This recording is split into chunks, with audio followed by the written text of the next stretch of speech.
Hello students, we are live now. Welcome to SIS online classes. I am Ankit Bhatt and I am going to continue with chapter number 6 physical and chemical change. Okay students, question answers discuss कर रहे थे, 4 तक हो भी गए थे brief में. 5 number questions note कर सकते हैं. How will you obtain pure crystals of copper sulphate. Okay, so answer note करें आप.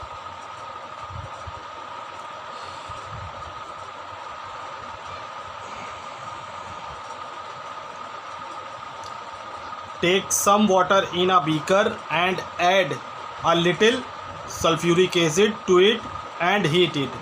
ओके, थोड़ा सा वाटर बीकर में लेके लिटिल सल्फ्यूरिक एसिड के साथ उसको क्या कराएंगे, हीट कराएंगे. सेकंड पॉइंट, ये फर्स्ट पॉइंट था. Second point, when it starts boiling, जब वो बॉइलिंग स्टार्ट हो जाएगी, add copper sulphate powder slowly and keep string it. ठीक है, उसमें थोड़ा सा बॉइलिंग स्टार्ट हो जाएगी तो थोड़ा सा कॉपर सल्फेट ऐड करा के पाउडर का स्लोली, ठीक है, धीरे धीरे उसमें कॉपर सल्फेट मिलाते रहेंगे. एंड कीप स्ट्रिंग इट, ठीक है, और उसको मिलाते रहेंगे. ठीक. Number 3 point, continue to add copper sulphate till no more it dissolves. इतना कॉपर सल्फेट मिलाते रहेंगे कि लास्ट में कॉपर सल्फेट मतलब डिज़ोल्व होना बंद हो जाए, मतलब वो उसकी लास्ट वो क्या बोला जाता है, लास्ट सॉल्युबिलिटी हो. ठीक है, उससे ज़्यादा कॉपर सल्फेट उसमें ना मिलाया जा सके. फिर क्या करेंगे, फिल्टर दी सॉल्यूशंस को क्या करेंगे, फिल्टर करेंगे. अलाउ इट टू कूल, और उसको ठंडा होने देंगे. Blue shiny crystals of copper sulphate will be formed at the bottom. Blue colour का कॉपर सल्फेट बॉटम में उसके फॉर्म्ड होगा.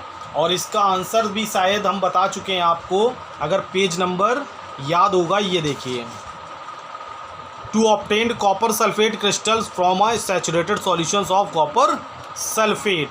पेज नंबर 85 और 86 का पूरा है. तो ये देखिए पूरी मेथड्स लिखी है. Take some water in a beaker and add a few drops of dilute sulphuric acid. Heat the water. When it starts boiling, the copper sulfate powder slowly while stirring continuously.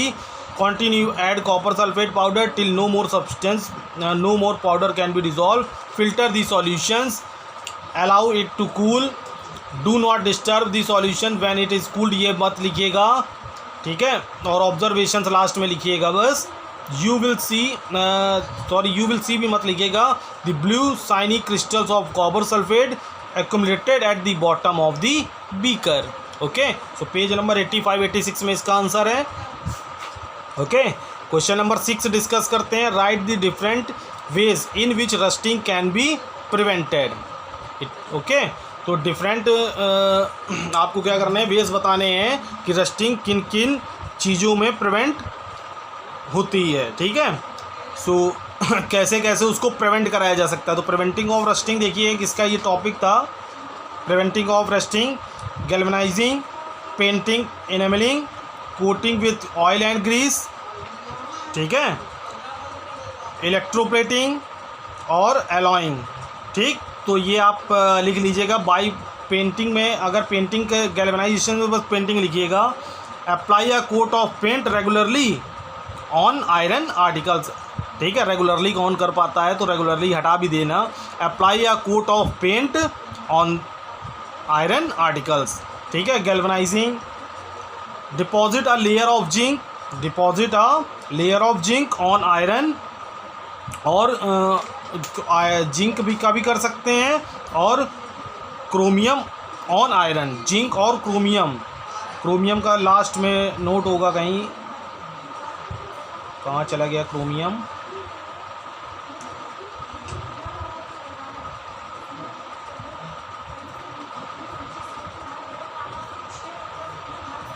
नहीं दिया है तो जिंकी का आप लिखिएगा. Deposit the layer of zinc on iron, the process is known as galvanisation. Okay, और third है आपका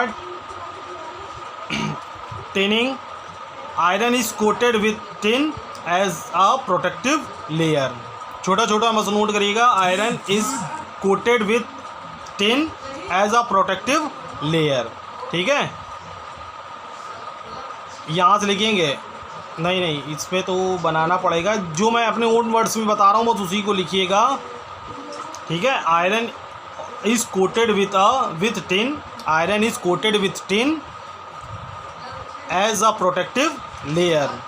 इसका एक पॉइंट और लिख लीजिएगा, इलेक्ट्रोप्लेटिंग या एलॉइंग कर लीजिएगा, सबसे अच्छा एलॉइंग कर लीजिएगा, बस पूरी पॉइंट्स करिएगा।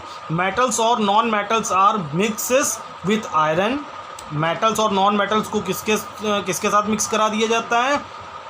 मेटल्स और non metals are mixes mixed with iron to form an alloy, ठीक है। आयरन के साथ एक एलॉय में फॉर्म करते हैं, दिस प्रिवेंट रस्टिंग, और ये रस्टिंग में क्या करती है? प्रिवेंट करती है, ठीक है। सो बस इतना आप कर लीजिएगा, बहुत है, ओके।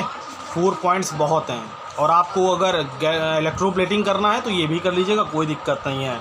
इलेक्ट्रोप्लेटिंग जिसको लिखना हो तो वो लिख दीजिएगा, a corrosion resistant metal like chromium और nickel is coated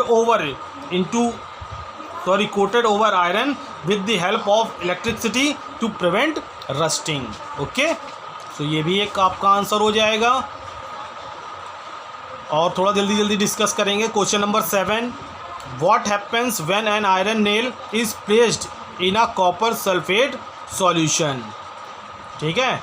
copper sulphate solutions में आयरन नेल को रखना था, तो ये देखिए टेस्ट ट्यूब आयरन सल्फेट वाला देख लीजिएगा कौन सा है।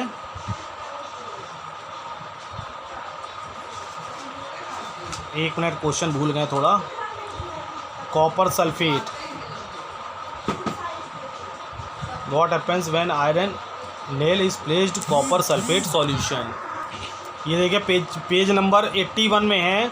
तो बस हमको बताना है व्हाट हैपन्स, सिर्फ इसका बताना है ऑब्जर्वेशन की क्या होता है, ठीक है। तो कंक्लूजन क्या इसका क्या निकलेगा?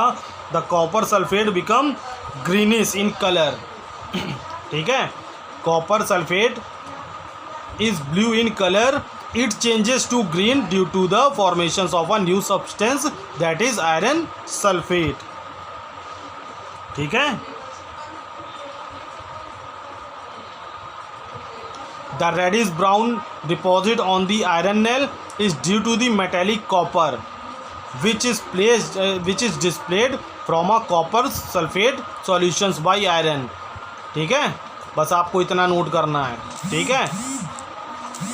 Copper sulfate is blue in color, it changes to green due to the formations of a new substance that is iron sulfate. The reddish brown deposit on the iron nail is due to metallic copper which is displayed from the copper sulfate solutions by iron, ठीक है। बस आपको ये 4 lines note करनी है, okay. और video भी 8 minutes का हो चुका है। सो बाय, टेक केयर। और आज बेटा थोड़ी क्लास लेट हो गई थी क्योंकि थोड़ी प्रॉब्लम्स में आपके सर चल रहे हैं। My wife is pregnant, okay, and last month है, सो थोड़ी प्रॉब्लम्स थी आज बेटा, उसके लिए सॉरी लेट क्लास के लिए। और वर्कशीट भेज दूंगा, करिएगा, ओके।